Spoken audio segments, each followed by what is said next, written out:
وزیراعظم شہباز شریف کی صدر مملکت آصف علی زرداری سے ملاقات، ملک کی مجموعی سیاسی معاشی صورتحال اور خارجہ امور پر تبادلہ خیال۔ سیاسی اتحادیوں کے درمیان تعاون پر بھی تبادلہ خیال ہوا۔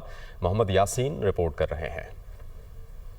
وزیراعظم محمد شہباز شریف نے گورنر ہاؤس لاہور میں صدر مملکت آصف علی زرداری سے ملاقات کی۔ وزیراعظم نے صدر مملکت کو حالیہ بیرون ممالک کے دوروں کی تفصیلات سے آگاہ کیا۔ صدر مملکت آصف علی زرداری نے اس موقع پر کہا کہ ہم نے مل کر پاکستان کو ترقی کی راہ پر گامزن کرنا ہے۔ پاکستان کی کامیابیوں کو آج دنیا تسلیم کر رہی ہے۔ کسی کو پاکستان کی جانب میلی آنکھ سے دیکھنے کی اجازت نہیں دیں گے۔ حکومت کو عام آدمی کے ریلیف اور فلاح کے لیے آئندہ بجٹ میں اقدام اٹھانا چاہیے۔ سیاسی اتحادیوں کو ملکی مفاد میں مل کر آگے چلنے کی ضرورت ہے۔ وزیراعظم شہباز شریف نے کہا کہ دوست ممالک کے دورے بہت کامیاب رہے۔ پاکستان نے ہمیشہ امن کا پیغام دیا ہے۔ پاک افواج کی وجہ سے کوئی پاکستان کی جانب میلی آنکھ سے نہیں دیکھ سکتا۔ ملاقات میں اسپیکر قومی اسمبلی سردار ایاز صادق، وزیر داخلہ محسن نقوی، گورنر پنجاب سردار سلیم حیدر خان اور سینیٹر سلیم مانڈوی والا بھی شریک ہوئے۔